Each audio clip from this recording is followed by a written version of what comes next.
Hello, good evening, and welcome to the Talkin Kop. I'm Gav, and with me tonight I have got Ashley and I have got Keith because Ashley lives in the States where the Copa America is happening. And Keith, of course, is our South American football connoisseur, as he's like to call it. He doesn't like to be called anything else but a connoisseur, so that's what I'm going to Yeah. call him. So, I woke up this morning to see that Colombia had beaten Uruguay by one goal of their goals to none of the other lads' goals.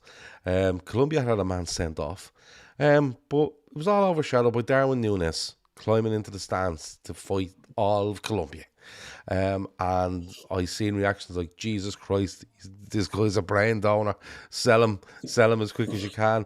Other people were like, no, hold on, his family were in there. Other people were like, no, his family were on the pitch. And other people were like, no, someone's ma fell over and passed out. Okay, maybe it's all right. So I'm going to ask you two people to fill me in because I think you know more about it than I do. And people in the chat will obviously have their say, and I'll read out as much as I can. Madge Apple is setting out our stall nice and early. She said, the Colombian fans were the aggressors. They were drunk and violent. None of the Uruguayan players should be punished for defending their families, is what she says. And no real security at the game, in her opinion. She was watching it in real time. Keith, I'll come to you first. Firstly, the final will be Argentina versus Colombia. Is Yeah. it the best possible final in the Copa? Um, yeah, probably is. I stayed up to watch this last night, fell asleep at about 30 minutes in, fuck all had happened, and got up this morning to see the chaos that ensued. But I would have said Uruguay, Argentina are two best teams in South America at the moment. But Colombia have been better in this tournament, I'd say, than Uruguay have. I think Colombia have been excellent. Surprisingly enough, James Rodriguez, blast from the past, has been brilliant, has rolled back the years. Luis Diaz has done his bits, so it's a good final. I wish it was Uruguay and what we're going to talk about, you know, what happened at the end of the game and things like that. I'd rather it been Uruguay, but look, Colombia are a good team. Luis Diaz is there. He's their main sort of attacking threat behind maybe James Rodriguez as an icon, but it was a game that I'd say, yeah, the best two teams got there in the end, but the madness that ensued after this game is it's crazy to think of.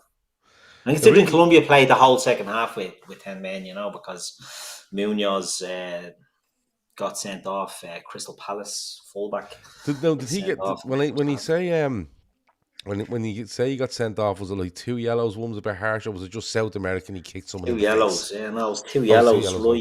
Okay. An argument given out. We got a second yellow for giving out. Um, on injury time in the first half, so they essentially played the whole second half down to 10, but they'd gone 1-0 up at that stage. They'd taken the lead, so look, it was, you'd say it's a battling performance then by Colombia to get there by hook or by crook, you know what I mean? You Yeah. get there and you're in the final, and it's a big deal. It's something that I think maybe in Europe, and Ashley might see it differently over her side of the world, but I don't think the Copa gets enough respect. People look at it, they go on like the World Cup is the pinnacle of international football, and then the Euro seems to have the next, and everything else is just filler after that. Do you know what I mean? Like they seem to give more weight and more gravitas to the Euros. Ronaldo winning the Euros for Portugal, and then Messi winning it, and that's only the Copa America. Do you know what I mean? So I Yeah. think the Copa gets an unfair rap, along with the AFCON as well.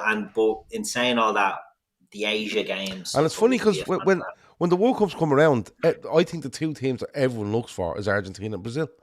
Every time a World Cup comes around, it's like, who What are Brazil they are like? amazing, What's Argentina are their amazing. squad Who's like? the next big player that's coming out of there that we're going to see? It's not so much now because the world sees everything instantaneously. Yeah, But years gone by, like I remember, like even going back to the likes of the 1990 World Cup, and I'm thinking Claudio Caniggia. yeah. Players like that, and you're kind of going, this Caniggia fella, long, blonde, dirty blonde hair, running around the gaff, like, you know what I mean? And when I always remember the '98 World Cup because the Nielsen, I don't know whether he done. I think he'd moved the year before, had he? Yeah, Or he he was moved on to the verge of Betis. moving to Real New Betis. record. Yeah, New for record fee. Came out of nowhere yeah, because he wasn't one of the big names. yeah. But look, it's a final that'll, it's, if you're an organizer, it's two massive teams in it. The James Rodriguez, Luis Diaz thing on one side. You obviously have the Messi, thing on the other side, and a couple of others are Argentina that probably coming near the end, but will want another Copa. Yeah. Actually, my biggest regret in all this is that I didn't watch this game on TSN, because I can, as much as literally watching TSN or Americans commentate on American soccer or football, this might be my second favorite thing. Like the commentary on this on TSN, I think would have been fantastic. What's gone on is a bit mental, but like genuinely, like the sayings that would have been coming out while that Nunez is trying to kill people. But what's the reaction been over there overall? Is it being like? Are they worried about the World Cup in 2 years' time and security? Do they feel like the USA hosting this tournament is being tarnished because of this, or are they just looking past that and going, look, it's the final, it's Argentina, Colombia, and that's all they're looking forward to. Ignore all that last night. We're on to the final. Yeah, I mean, I've seen a few things. Mostly, what I've seen is I've seen Darwin Nunez being targeted as kind of this unruly player. There's been less about the security and more about basically Uruguayan players coming into a brawl after, and them attacking the Colombian fans. And there's very little context in a lot of the articles that I've read over here, where it's much more like, oh yay, fight, and less about, I mean, some of them don't even mention the fact that there were, Uruguayan family members or anything like that happening. And obviously that's dependent on the publication that you're looking at, but a lot of them aren't going to do the deep digging into it, and they're not going to want to bring publicity to it right now. But I do think it's something that they have to consider. I mean, it's clearly a wake-up call. It's something that we were talking about in the Telegram chat this morning.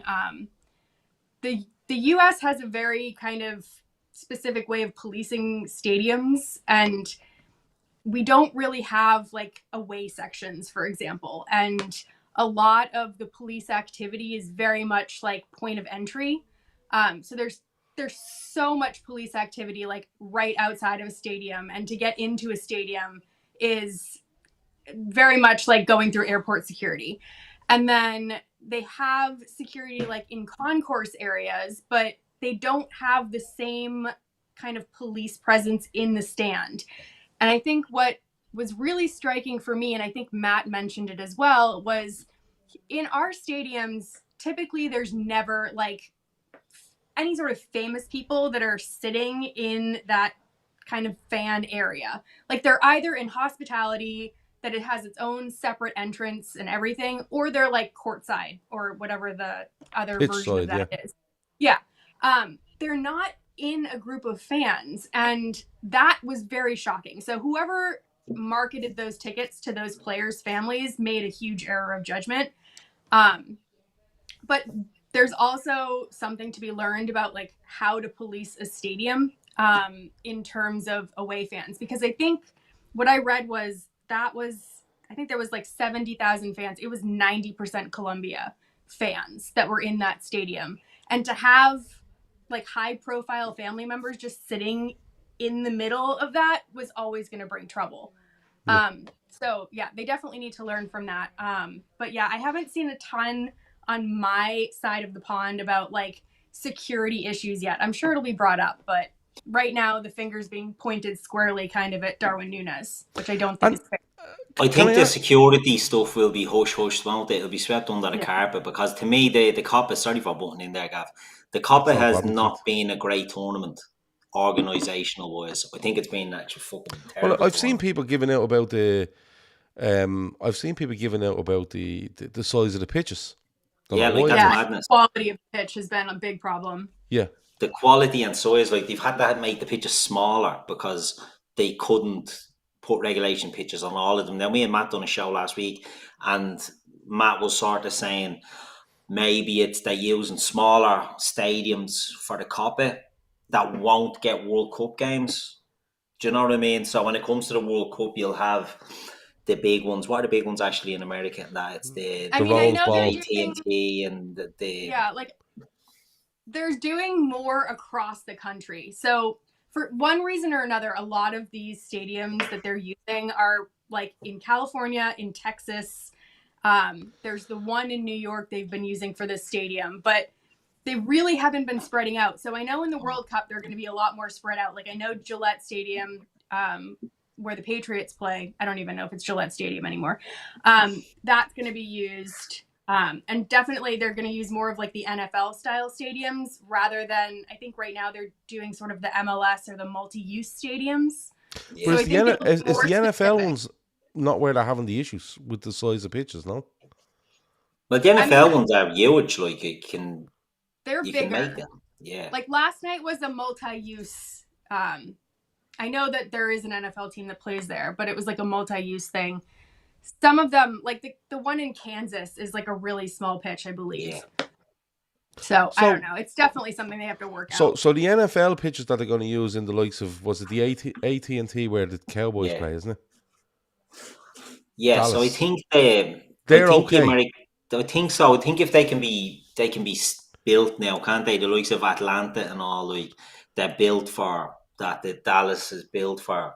They can play soccer. So like in England with the sports stadium. So the pitches, NFL as well. The pitches that weren't the right size, are these pitches that are using the MLS? Or stadiums that are using the MLS? I don't know what the deal is with them, but they had to make all the other pitches in line with the smaller ones, apparently. Okay, right. So because they've made a mess somewhere and they've just compounded it by just making that mess in all the grounds. The problem with the NFL ones, have a smaller pitch in this stadium. Well, you can't have a monster pitch over here. They all have to be uniform. And you joined in with the smaller. And Kev says there, the problem with the NFL grounds, it will be getting the grass right, because apparently they were just rolling pitches on top of the NFL ones and going, there you go. But yeah, and look, with all the technology they have out there nowadays and the advancements in pitches and stuff, surely they can find what it's going to be. Is it 48 teams in the next World Cup or fucking something ridiculous? People of the mouse there saying it is the NFL stadiums that are too small. So there you go. I thought it was the NFL stadiums that were too small. I don't think they were wide enough. But look, that's another issue. How much footage have you seen of what's gone on last night? Because I'm going to be honest with you, I've seen various clips, still frames.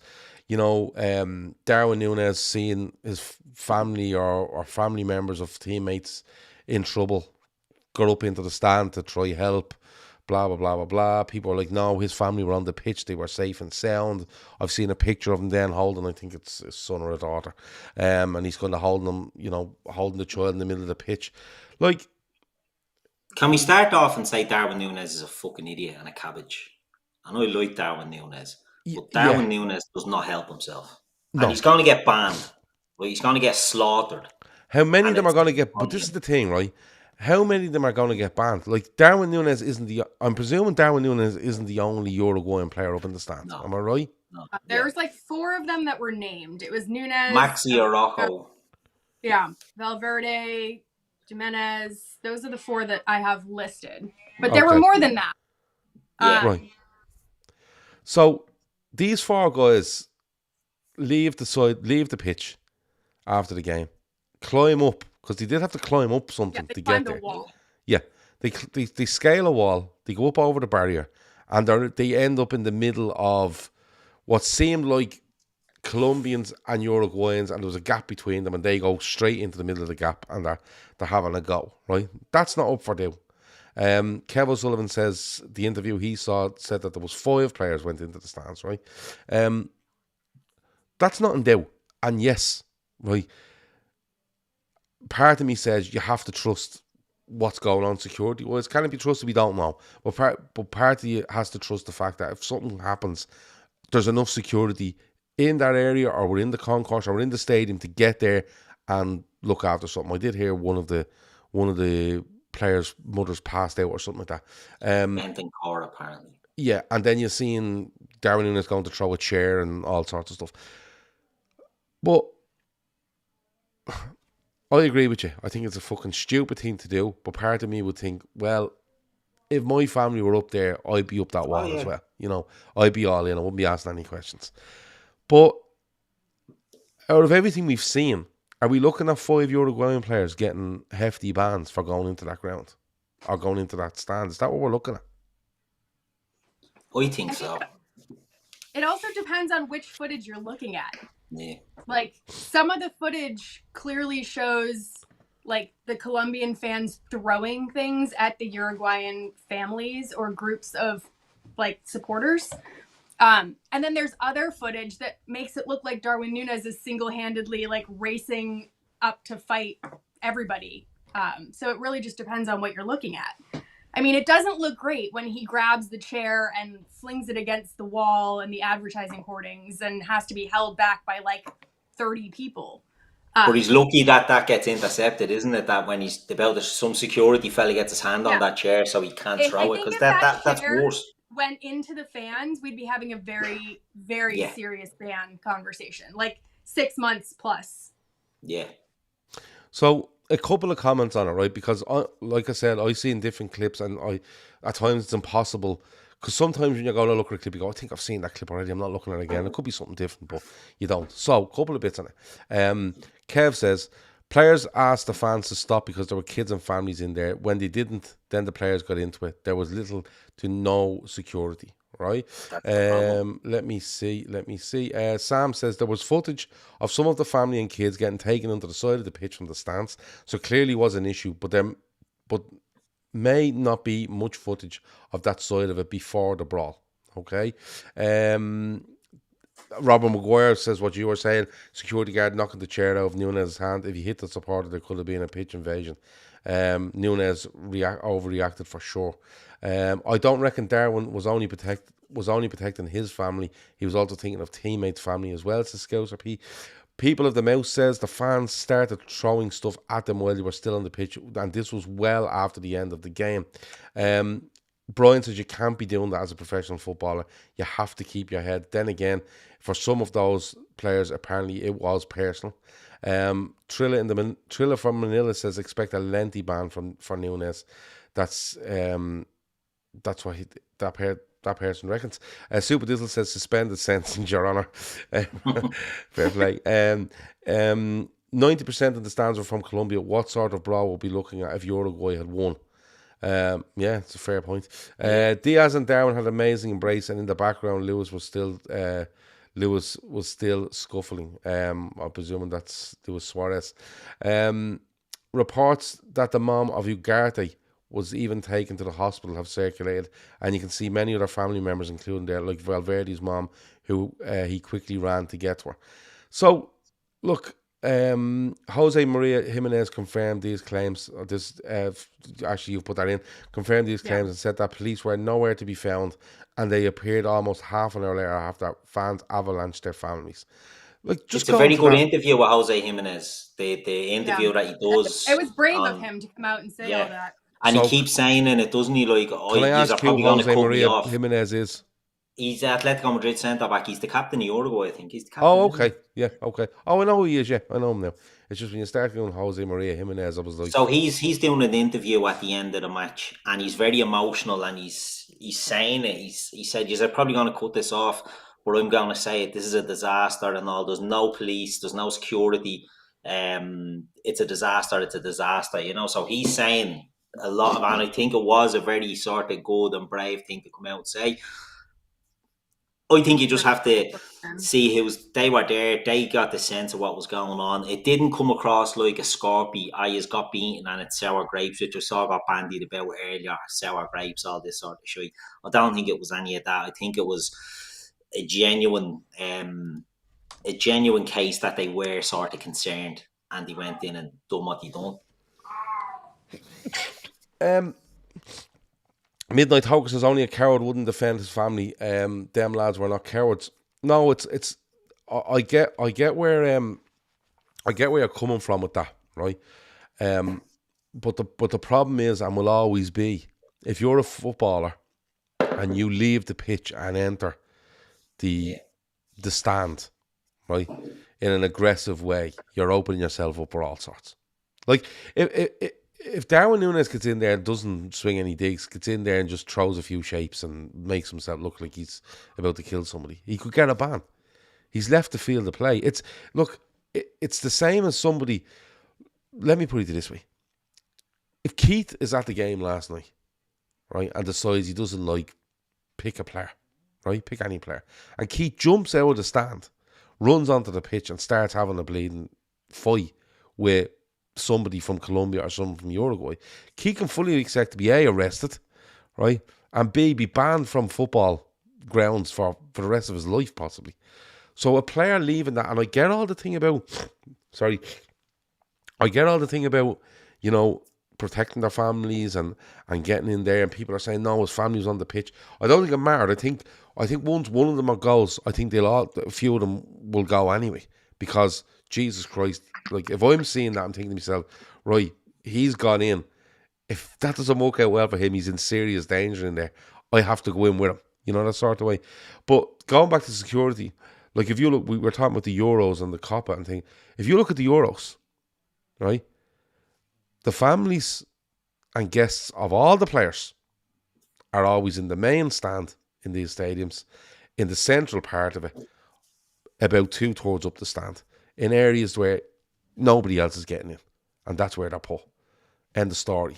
So for those Colombian or those Uruguayan supporters who are family or friends or whatever of those Uruguayan players, and indeed possibly Colombia's family and friends were in there, but it's 90% Colombian, like we're saying, it's a farce. It's an absolute farce. And the thing is, like you said at the start, Keith, this would be brushed under the carpet, one of the security thing. It can't be. It's the biggest event in sport. Is the World Cup football? It's the biggest. I think it's the biggest. I don't think the Olympics even comes close to it. The biggest spectacle in sport is the World Cup. End of story. Right. So to have that sort of thing happen, how big was the stadium? That's big enough. There were 70,000 people there last So night. it would be a big venue at your World Cup. It's probably going to be a venue for the World Cup, I presume, and you're now looking, going, listen, this broke out and families of players were in danger, and very, very big danger, because your security was so lax.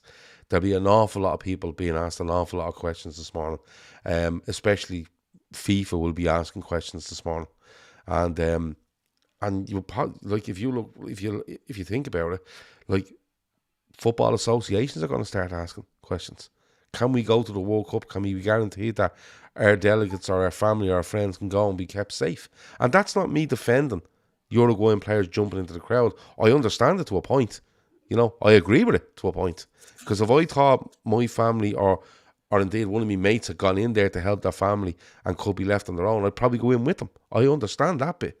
But another part of me says, yeah, but lads, you know, you have to let the people that are meant to be doing that job do that job, you know, the sort of way. But some reports are saying the people weren't there to do that job. So there's an awful lot of angles that this is going to come from. Ashley, and I'll let you go first on this, and then I'll come to Keith. You know, we've seen things like, I think Eric Dyer jumped into the stand, didn't he?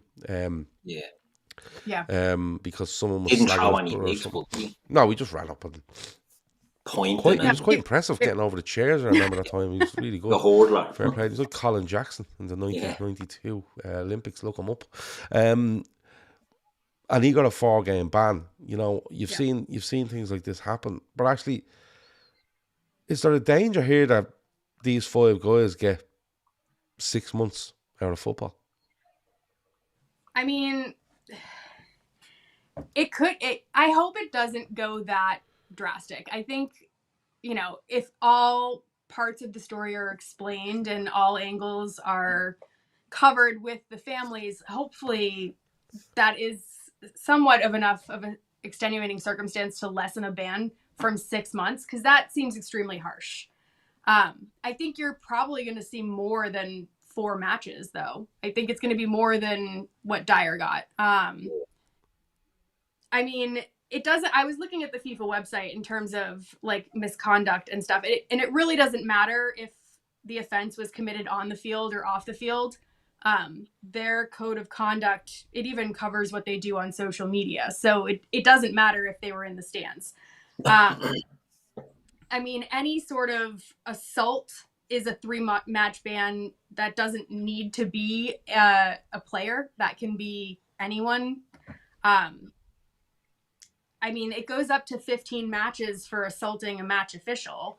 And I think that's kind of the end of, that's as far as they go in terms of number of matches. So that would probably be the most extreme case.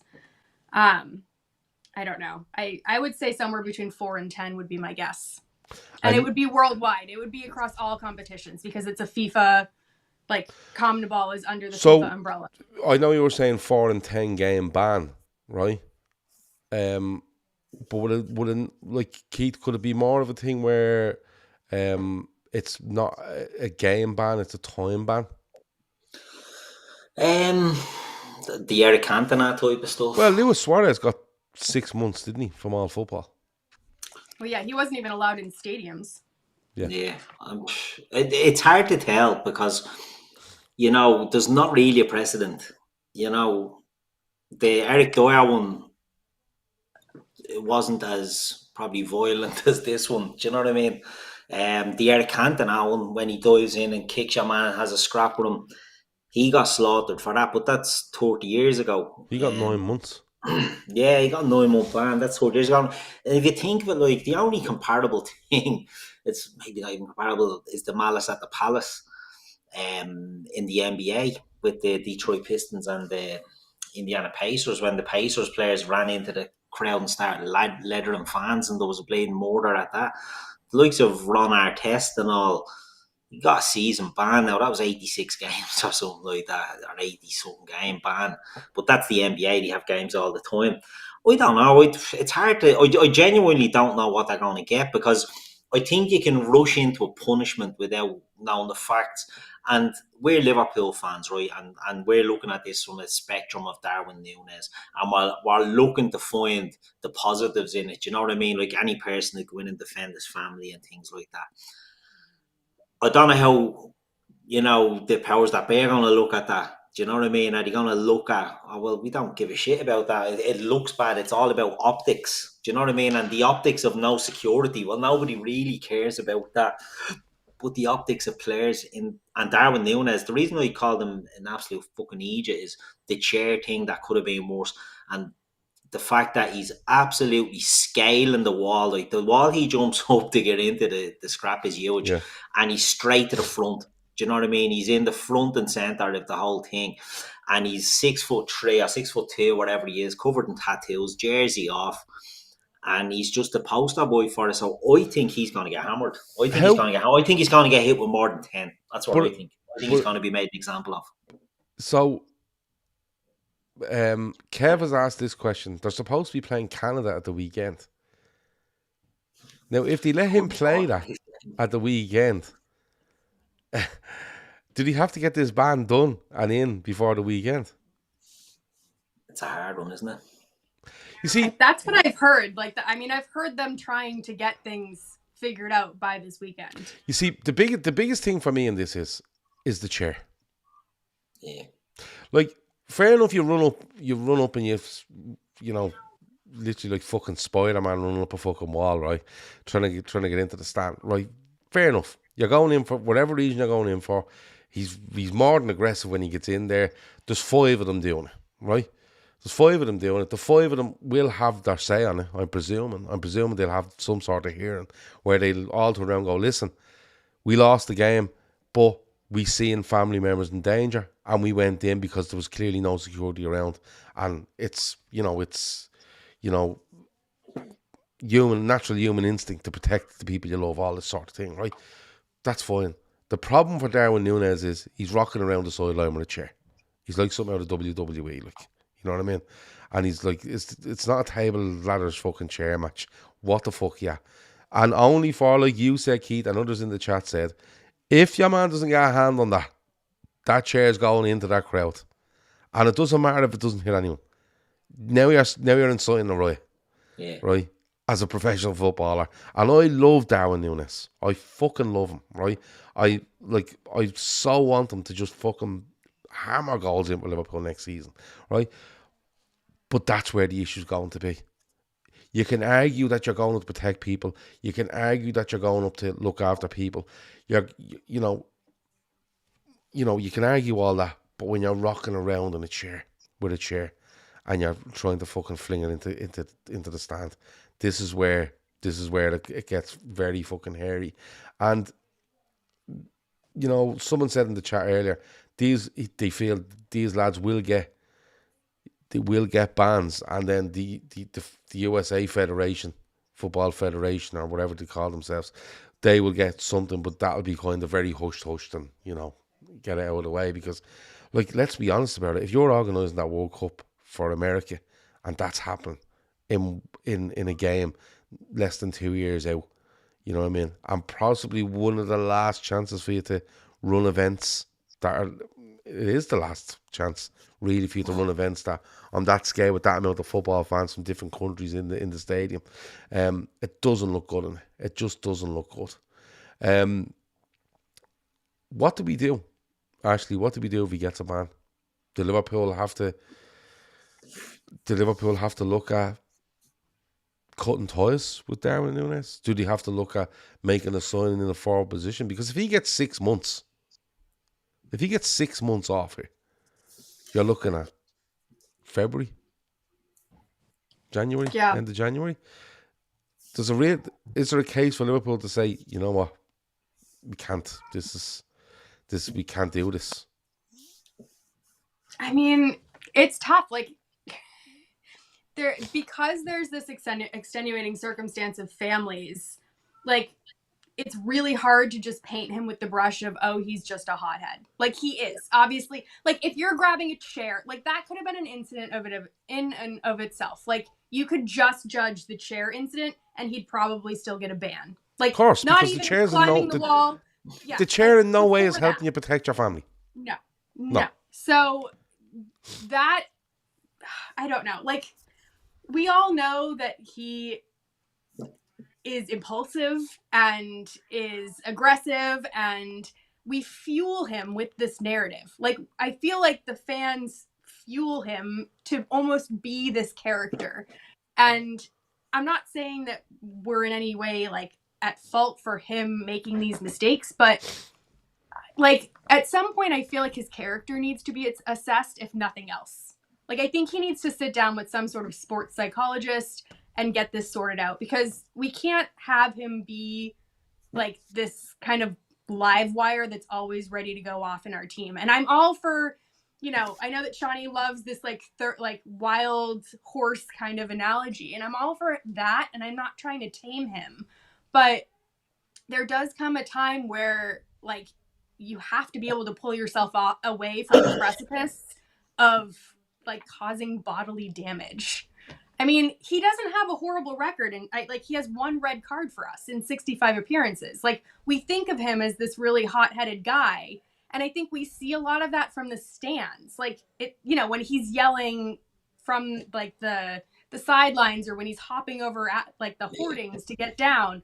Like, it's almost like the off-the-pitch stuff is worse than what's on the pitch, which is interesting from a player perspective. I think a lot of times we're used to seeing the violence on the pitch, but I don't know. I just think there's something with him where he could benefit just from, like, a psychological perspective. I doubt that Slot wants to, like, throw him out as an option and just say, no, like, you're too hot-headed for me.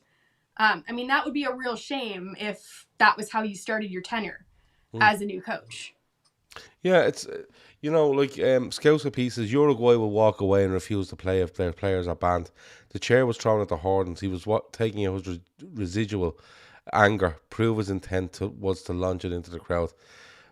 Pete, look, I'm going to be honest with you. When I seen that clip, I watched it, and I honestly believe if the other guy doesn't get close to that chair, I think it is going into into the stand. That's my opinion, right? And like I said, I love the guy. I really like him. I think he's been dealt a very harsh kind of. He's been dealt a very harsh hand, I think, over the last couple of months where he has missed chances, and everyone's focused in on him instead of looking at Liverpool, um, the, the defence, the midfield, the rest of the forwards, and indeed the manager. In the last 2 months of our season, and I think Darwin Nunez has got most of the abuse, and I honestly believe that's because we've turned into a fan base that loves a scapegoat over the last couple of years, and it'll be Nunez now, and it'll be someone else 3 games into next season. That's just how we seem to roll at the moment. And nice chaps, as a very Cantona got a 9-month ban, we'd be lucky to see Nunez before Christmas. The ban given at that time was from the FA. This now CONMEBOL may turn around and just say, look, we've had this. They were defending this, we're giving them suspended bans or wherever it might be. But FIFA can overrule all this, and FIFA can come in and give them their own ban, and that's where it could become. A big issue, because FIFA will be a worldwide thing. CONMEBOL could do something and say, you know what, we're giving them bans, and they're banned from the next 3, 4, 5 international games. It could be something like that. That'd We be don't lovely, know. wouldn't it? Sleepy Forest said, did you watch the game? Yes. Did you guys even watch the game? No, I watched the extended highlights of the game today. He said Nunez was trash. Well, yeah, he probably didn't have a great game, but that happens. Do you know what I mean? But listen, I know what's happening with Darwin Nunez, right? I know what's happening with Darwin Nunez. People are absolutely fuming over the end of last season, and they decided it's all Darwin Nunez's fault. You couldn't be further from the truth, in my opinion. And people that turn around to me and go, we would have won the league only for Darwin Nunez, you're talking out of your hole. You absolutely are. That's my opinion. And if you want to argue with me, go ahead. I'll argue with you all day over it. What you're at? What you're at? But that's the thing. No, if you want to argue with me, by all means, you can come on and argue with me. But I fully believe you're wrong. But when it comes down to they're probably going to have to make a decision on this quite quick, because, like Kev said, and they have a match at the weekend. But Keith, I don't want to see Darwin Nunez get a ban because he's a Liverpool player. I don't want to see Darwin Nunez, I don't want to see Liverpool turn around and go, right, that's the end of Darwin Nunez because of what's happened there. Darwin Nunez will have his side of the story. But, when we see players injured for 6 months, we go, we can't be having fellas injured for 6 months. And people will make the argument, if this fella's out for 6 months, and we don't know what it's going to be. You know what I mean? We don't know what it's going to be. We could be all talking this in the end up going, no, look, we're not doing nothing about it. You know what I mean? Which I doubt, but it could happen, Keith, right? Wishful thinking. Yeah, wishful, hopeful thinking.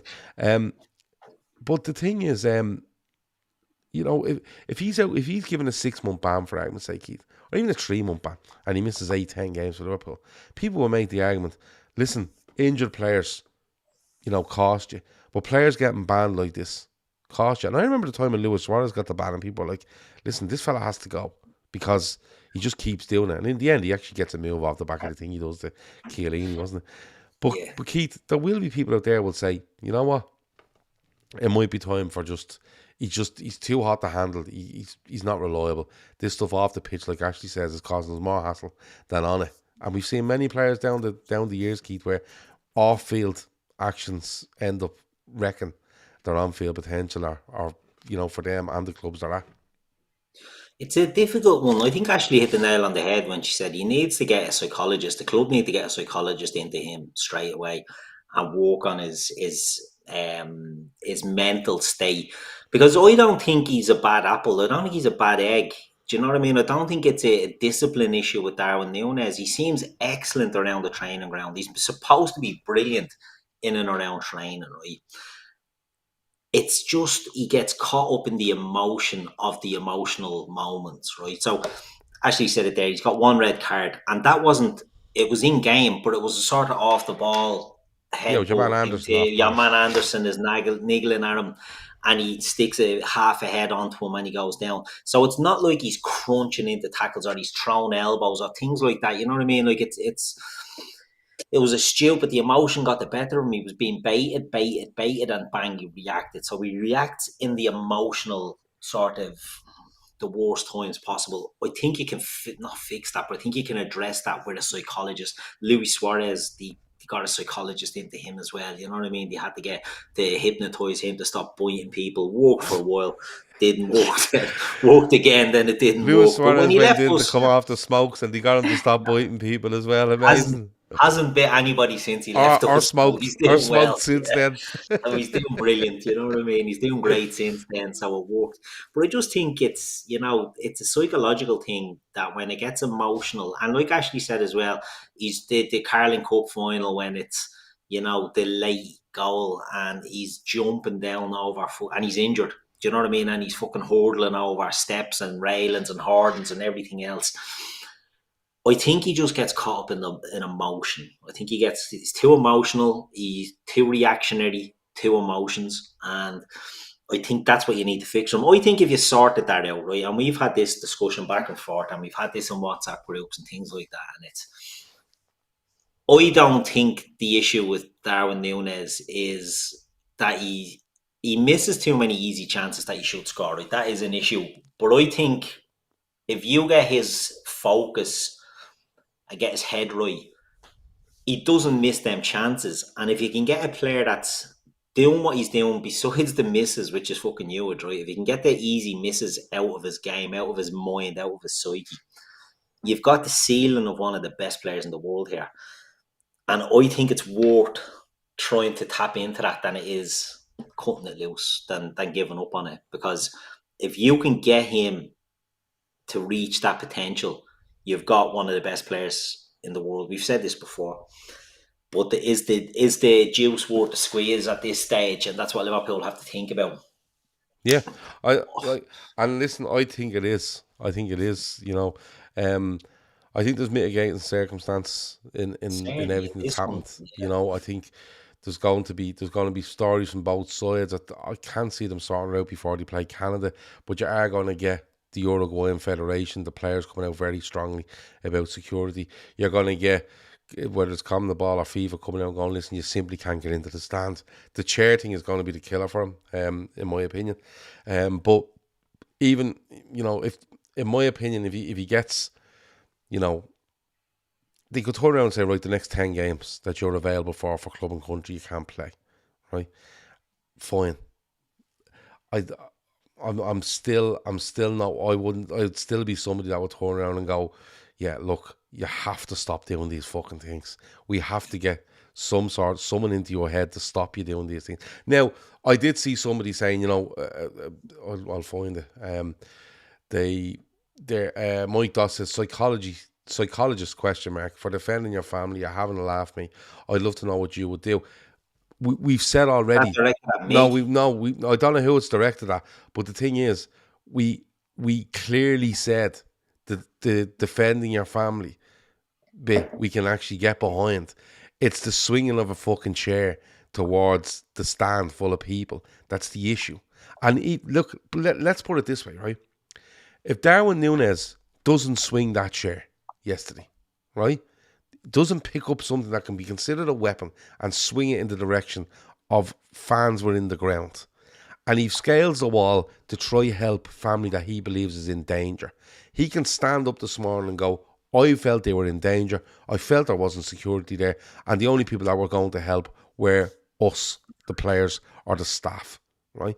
But he can't actually stand up this morning and say that, because there's clearly pictures and videos of him holding a fucking chair and swinging it towards fans. That is listen, if he throws it in the stand and hits one of his family in the head, how is he protecting his fucking family? Yeah. Do you know what I mean? So you can't be completely, tunnel vision on this, go, Darwin Nunez is absolutely grand, like he's done nothing wrong. That's not true. Yeah. Right? But you have to, that's why I understand where you're coming from, Keith, with the emotion gets on. Someone said there, his emotion, his aggression and his frustration is probably taken out with this chair. Do you know the sort of way? But holding the chair is a fucking issue. End of story. You know what I mean? You need to channel the aggression in the right way. and know where the line is. And he doesn't know where the line is. And this is the problem. You know, the chair is bad. Even when he goes into the crowd, he's front and centre throwing haymakers at the fans as well. Now, I don't know where his family are at this stage. I've seen videos of the Uruguay players and delegates and people saying to the Colombia fans, look, there's family here, there's family here. I think it's on the Colombian fans. I don't blame the Uruguayan players on it. I'm just saying this from an optical point of view. Darwin is the one who's front and centre. He's the one with the chair. He's the one that is losing his shit more than others. And he's going to get punished for that. And I think he needs to learn to cope that and channel that better. And we can all say, oh, yeah, it's about your family, psychology and all this. You still have to learn. If it was other players off other teams, if this was a Manchester United player, we'd all be bleeding lapping her up. Or Phil Foden or something, we'd be like, Foden can't be doing that. So you have to be fair here. Darwin isn't totally in the fucking right here. Real Talk says, this feels like the OJ trial. If the chair don't fit, you must have quit. What a line. One of the best lines of all time. Let me see. Boom. There was another bit there as well I wanted to read out, but I don't know where it's gone now. But yeah, look, we'll have to wait and see what happens. You are going to have CONMEBOL, you're going to have FIFA involved here. The Uruguayan FA are going to get involved. The players are going to have their say. There's going to be loads and loads said. The only thing that may stand to these players is the embarrassment over security, etc., on the American side of things, and they may want to sweep this under the carpet because of the World Cup coming up there in 2 years. Yeah, but FIFA won't. That's the problem. That's no, the FIFA won't. Problem there. Is FIFA can overrule whatever. CONMEBOL can't just say, listen, we'll deal with this. FIFA have a World Cup coming up there. Do you know what I mean? They're going to be like, no, we want fucking punishments. Yeah, but against that, FIFA will. But then FIFA are opening themselves up to everybody turning around and going, well, hold on, you have a World Cup coming up there, and the federation you've given it to, and let's be honest, it's all under your stewardship. The whole lot, Euros, Copas, whatever, it's all under this FIFA stewardship. When you think about it, now, what's the security like? You know what I mean? Like, so it swings and roundabouts for them all. But look, before we finish up, a couple of things. Bordeaux. Apparently, I think it was Bordeaux. Apparently in talks with FSG with regards to the sale of their football club. An interesting one, because FSG apparently were looking at maybe like an NBA franchise or there was rumours, and then there was like, they're waiting for a NFL franchise to become available, and there was all sorts of stuff. But this looks like, and again, the Michael Edwards move back into FSG, multi-club ownership and things like that. But it won't affect Liverpool in any way, to be honest with you. And it annoys me when people lose their shit and say that. Well, of course, like, they're buying Bordeaux, so they won't spend money in Liverpool, and it's never even worked like that. Like, you know what I mean? But they're not messing around here, Keith, are they? No, they see an opportunity. You know, they will buy an NBA team. Ashley's probably familiar with the state of play over in America. Was it they were waiting on an NBA franchise to come to Vegas? There's two franchises, I think, being added to the NBA.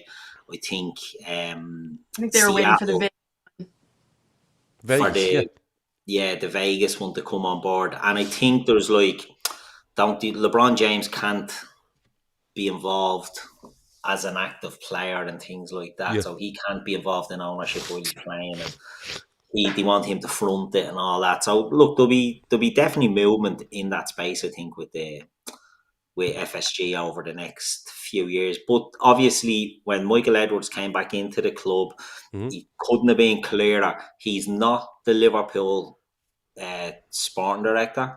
He's the CEO of football for FSG, and that remit will be leading the search for multi-club ownership. Now, a lot of people are against this. I'm not a fan of it, but there's no point in being the moral fucking guardians when it comes to these sort of things, because in my opinion, that's what destroyed us in the 90s when we had our way of doing things, and we scoffed at Manchester United doing every commercial deal going and becoming an absolute fucking juggernaut while we were left behind. So I think you have to do it. I think all the clubs are doing it roundabout ways. They have feeder clubs. They have clubs that are linked with them. Bordeaux are a huge club. Right? In the They're in third the tier of doldrums. French football. No, they're in the second tier, I And the think, second, but they're being threatened to be Yeah. dropped into the third Ah, because okay, they're that's what I in read. financial. Right. Yeah, and that's why I think they say that.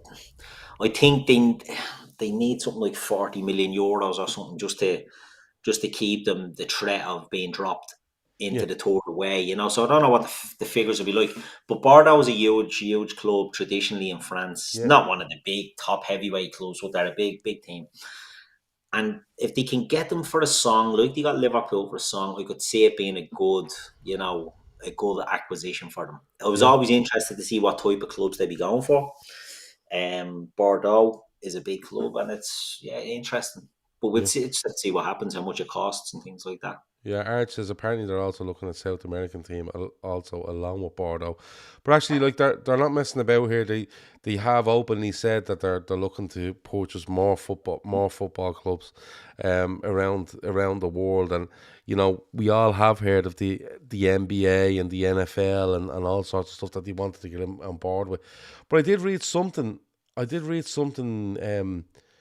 Was it last week, the week before, where they were literally saying, look, with everything we have at the moment, we're at full capacity as to what FSG can do at the moment. But this is why this surprised me coming up this early with Bordeaux. But they're not going to go out, and when it comes to football, I think they've hit on something with Liverpool, and it was a chance that they got 14 odd years ago now.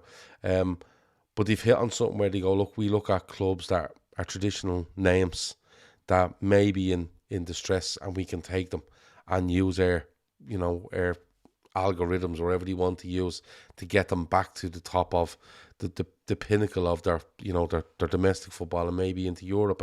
And Bordeaux sounds like a decent fit when you hear what Keith has said there about the threats of going into the third tier and need X amount of money just to stave that off. But someone says it there. It's Triller from Manila says it. Girondin in the Bordeaux are 6-time League One champions. You know what I mean? They're a big name. They won as early as 2009 recently. So they're not off the map completely.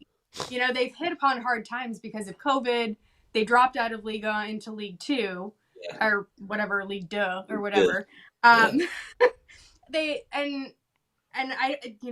think the only reason why this is actually coming out as news is because they're appealing this threat into dropping into the League Trois or whatever the French is. We're doing really well here. Do you know when we get to League 4 and 5, I'm really happy when we get there. So what's League 4 actually? Quatre. League Quatre. Yeah. And 1, 2, 3, 4, 5, 6, 7, 8, 9, 10. Okay. We can all do the first 10. There's your lesson. But yeah, so I mean, they've got a great following. They've got a history of Champions League and Europa League, and I think as much as these two things are going to be separate, it's not going to be like Liverpool light. It's not going to be a feeder club, but there are things that might benefit Liverpool from having this club on the continent. And I think a lot of that is the young players that they can't recruit with the Brexit rules. And if they can do that through Bordeaux, I think that's kind of where, I guess, the idea of a feeder club comes into play. But I think they're going to want to see Bordeaux succeed in and of their own right. And if they do well, that's a good thing. It's not going to be like mini Liverpool. And I think what they're great at, what FSG are great at, is being opportunistic. And so they see this sleeping giant that's like a distressed asset, basically. And they're like, we have an opportunity to buy this club on the cheap, basically. And I don't know if they'd be able to get that caliber of a club otherwise, if it wasn't struggling. Very good point. I don't know. That's what I think. I think I understand why people are upset with the multi-club thing. I get it. Yeah, I think they have hit on something, and I think their experience over the last like I said, 14 years at Liverpool. It's on a much bigger scale, obviously, to Bordeaux. But some of the the basics as to what they've done at Liverpool and the mistakes they've made at Liverpool, because they haven't been perfect, but the mistakes they've made will have taught them when they go to a Bordeaux or they end up in South America, that they can implement these things, and this is a formula that's really, really good. And if it's a formula that works for them and they have the right people in charge of it, they can be confident enough that while they go off looking for more opportunities, that these things like Bordeaux or whatever it might be will be looked after. The ref of the England game last night got banned for match fixing in 2005. I'm just saying, Robert Maguire. But since then he's fucking done so many big games. Like I couldn't believe the run up to these games where this ref was banned. And I was like, it wasn't the thing that he was banned that had me worried. It was the fact that he had a run-in with Jude Bellingham, and Bellingham got slaughtered for questioning him. And I felt he was always going to be maybe a bit more friendly in his decisions, not to be seen to have any issues with Jude Bellingham. Yeah. Anyway, I'll be watching the Copa. I'm definitely watching Canada against Uruguay now. On TSN. TSN is my favourite. TSN's the best channel in the world now, lads. It's just it's a late one. But Kev Kilban and the other fella, the Scottish fella that's talking to you like he's in a cult. He's fucking amazing. What's his name again? Can't remember his name. Come on, you know his name. Stephen Caldwell. The Scottish fella. I couldn't believe Matt told me, he goes, Gav, they're on there about 10 years. I was like, what? He's like, yeah, about 10 years they're on. I was like, no way. But fantastic stuff, so I'm definitely going to watch that. Somebody did ask, could I say Uruguay in the American accent? I'm trying to think, is in an American accent, would they call them Uruguay? Something like that, would it be? Would it be Uruguay? I can't do those accents. Yeah. Would it be that? So you're going for like I think that's how they pronounce it on the TV coverage is like Uruguay. Yeah. But Uruguay. I don't know. Yeah. Cool. It's like how they pronounce, what is it, Turkey? Like I don't know how they pronounce this thing is a new thing. I don't know what that is. But this is a new thing, right? So Czechoslovakia was then the Czech Republic, and now it's called Czechia. Okay. Yeah. And look, I'm sure there's loads of political issues to that, right? Which is absolutely fine. And I was seeing this going, Turkey, and I was like, what the fuck's going on here, right? Yeah. But clearly they've gone away from the English saying of it as Turkey, and they're gone back to the what would have been the original word of it, in Turkey. I've seen it in the Ukraine as well, Kiev. It's not Kiev the way we always pronounce it. They're going back to KYIV rather than KIEV. That's fair. It's their pronunciation. It's not ours. So that's fair. What we tell them. No, you're wrong on that. It should be. You're saying that wrong. It's not Czechia. It's Czech Republic, and start spelling it out for them. See, and then you get fellas going, just call them Czechoslovakia, and you're like, no, I don't think you can. But you know what I mean. There's been wars and stuff over this. I don't think you can. Do you know what I mean? But let me see. As a Canadian, I can tell you that TSN is worse off than Bordeaux. I completely disagree with you. It's been the absolute star of the Euros, and without a shadow of a doubt, the star of the Copa America. Like, I have so enjoyed Kevin Caban, Stephen Caldwell, and just watch Stephen Caldwell talking to the camera. It's like he's like a cult leader. It's fucking incredible how he does it. And Kevin Caban does it then. They try copy each other and all. It's great crack. Anyway, I think we've covered all the Darwin stuff, FSG, doing all that stuff. And we might be back tomorrow. We don't know if we're going to be back Sunday because the final's on, and you know us lads on a Sunday, we'll probably go on the lash for that and just go, listen, we'll do a show some other time. But we'll definitely be back from Monday, and it'll be all about Liverpool. From Copa finals on Sunday night, Monday morning. Yeah. So it's going to be it could be a heavy one. Well, Keith says that it'd be Luis Diaz or Alexis McAllister coming home with the bleeding goal. Yeah, we're guaranteed at least one Copa winner, which is great. Yeah. But Keith is saying that, but then Keith 20 minutes into the game falls asleep. Yeah. So what time is it on for you guys? I think it's 1 a.m. It's the 2 a.m. ones that were killing me. And last night I fell asleep on a 1 a.m. one, but that was catching up on all the other games, So I think I'm going to prep myself now to, You 1 look like a.m. you're writing that down on a piece of paper. So he's Prep, putting his alarm prep on for his phone. copper foil. Yeah. Just write it down. Banging it on the fridge and going, right, we don't need any shopping this week. This is what needs Yeah. to be done. I must be Keeps me awake for this game. on Bring Sunday. back the magnets for the fridge. Yeah, just a big, huge magnet. Like a big, heavy-duty magnet that's like heavier than the fridge, just absolutely clamps onto the door. And you're like, that is all that's to happen this weekend in this house. I must be awake on Sunday night. Are you going to ring in to work and say, lads, I won't be in Monday? Well, it's like the Super Bowl. I usually go in after that as well, so it should be okay. Now I'm off on my holidays, and anyway, so I have the I'm going on Tuesday. Where are you going? So I'm sort of Salou. Oh, very nice, very nice. So I have the option of not working Monday, So then take that option. No, I might kick. See, I have a rough one now, Gav. I'm going to Spain now for 2 weeks. Well, 12 days, right, with the family. And then I'm on a Leiden Stag weekend in Albufeira. That Thursday I get home. So I'm only back for a few days and I'm on a stag. And it's going to be a heavy, heavy stag. Yeah. So I have to keep a few days of me. Absolute defibrillator job that is, isn't it? 100%. Yeah, 100%. Yeah. You want to get the order of Malta on speed dial there. And the crowd that repatriate you as well back to your home country, they're going to be getting a little what, like a funeral director? Yeah. What's the crowd that do it?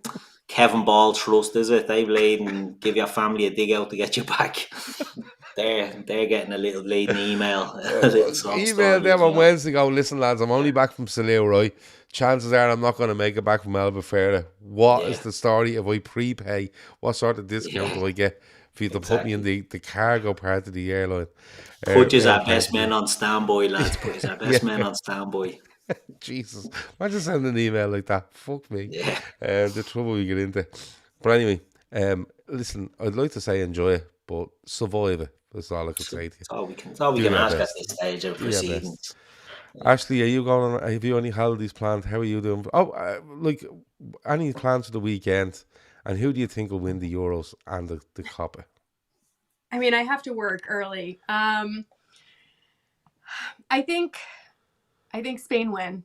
I mean, 2-1, 3-1. I think Spain win. Okay.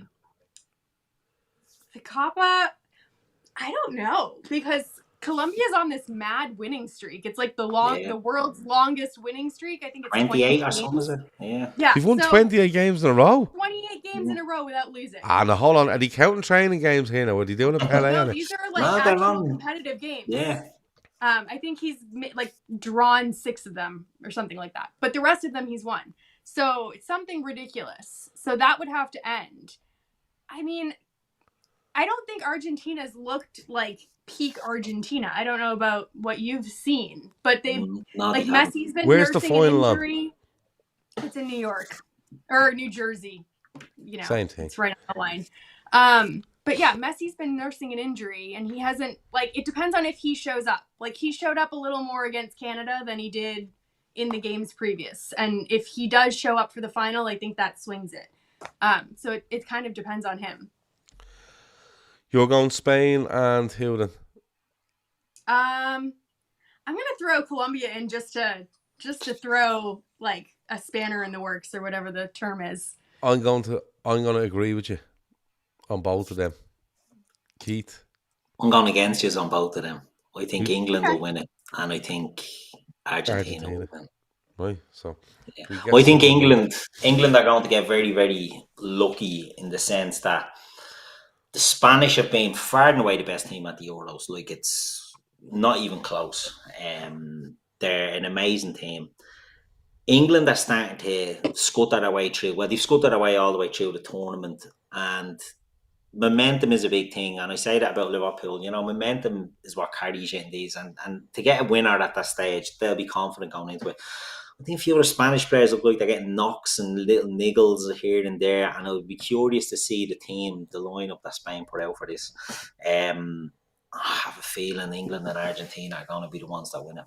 Okay. It is Miami. People of the Mouse was right. I don't know why I said New Jersey. It's Home Miami. game for Sorry. Messi. There you go. Yeah. Although Yeah, home game for the Miami. Colombians as well. The Colombia, Yeah. No, I there's a got big that wrong. Colombian There contingent in must, Miami. but there must be a big Colombian contingent everywhere in the planet. I Because know, I'm at but the, down in Miami, it's like their second home Yeah. away from home. yeah, because everywhere you mention about Colombia, it's like, no, there's just loads of Colombians. Like Pete was on the other day, or a couple of weeks ago, going, yeah, Luis Diaz will go to Barcelona because just loads of Colombians there. So it's a bit like the Irish. Like everywhere you go, it's like, yeah, Ireland built this place, the Irish built this place.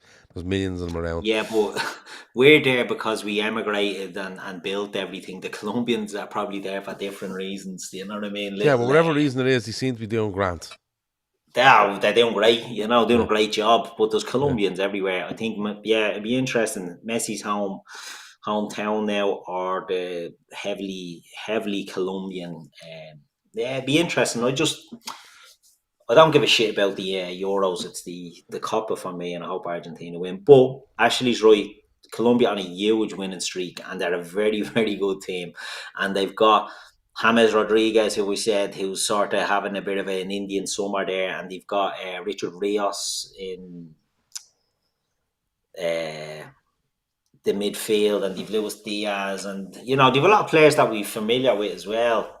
So it's going to be a very good game. I'd recommend having you a nap during the Euros final and yeah. stay up for the Copa. That's what I'm going to do. The Copa games have been so much more entertaining than the Euros games. So, like, if you're bored by, like, the really safe park the bus stuff that you're seeing in the Euros, the Copa is, like, the antithesis of that. Yeah. It's just full steam ahead, crazy. Like, if Darwin Nunez was a game, that's what the Copa would be.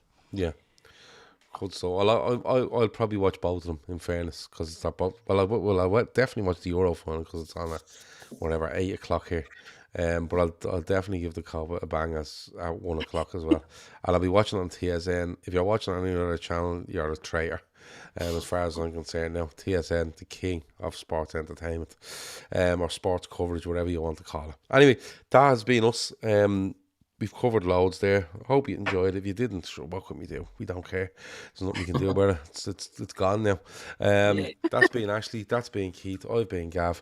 Thanks a million for watching. Hit the like, hit subscribe, become a member if you like. The fundraiser link is in the description if you want to check them out as well and help us out. And yeah, that's about it. We might be back tomorrow. We could be back Sunday. We'll definitely be back Monday. That's all I'm giving you. Over and out.